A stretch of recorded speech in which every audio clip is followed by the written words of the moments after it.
Hi there. I hope you've been having a good week.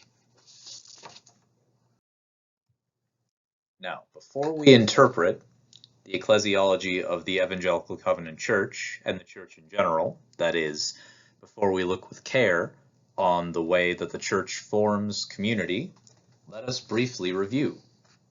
Module 1 comprised both our review of the syllabus and our definition of faith. We used Garish and Frisk to show us that faith consists of both affective or relational trust and intellectual affirmation.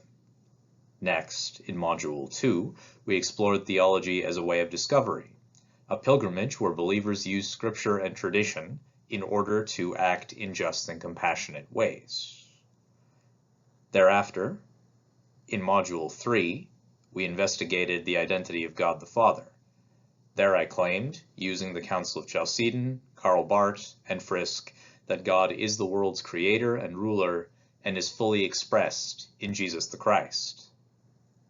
After that, in Module 4, I contended that God reveals God's self to humanity and within creation through vulnerability.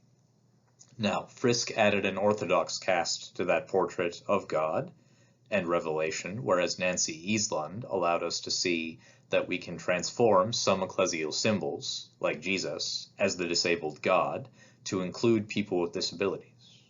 Plus, in Module 5, we reinterpreted portions of Frisk's concepts of creation, theological anthropology, and sin. Most recently, in Module 6, we examined Christology, the study of Jesus, by foregrounding Jesus' humanity and his healing power. In that case, we placed Don Frisk's concepts of Jesus' person and work over against Rita Nakashima Brock's community and memory-centered exegeses of the atonement. And in light of all that, several things.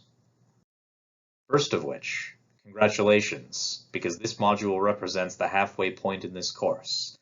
Now, if this were a regular face-to-face course, I would have given you all gold stars, or baked you cookies or something. In any case, good job. And now, in this module, I want to drive home the following thesis. The Church's communal activity and mission is more complete with persons with disabilities than it is without. Now, in order to demonstrate parts of that thesis, you will ideally do three things in this module with my guidance. First, you will add to your definitions of disability from Eastlund's work using Jennie Weiss Block's second chapter in Copious Hosting.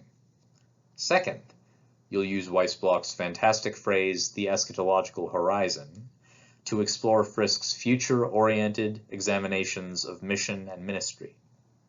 Third, you will contrast portions of Block's practical ecclesiology of disability in her seventh chapter with Frisk's ecclesiological concepts from his chapter. And that should all lead us to your single assignment for this module. Please write to me a 500-word reflection paper concerning Frisk's definition of ecclesiology, your own experience of the Church as a community of believers, and Weiss Block's paradigm of the Church as a place of access for believers with disabilities. I will be able to expand on that at the end of this module. In light of all this, allons-y. Let's go, friends.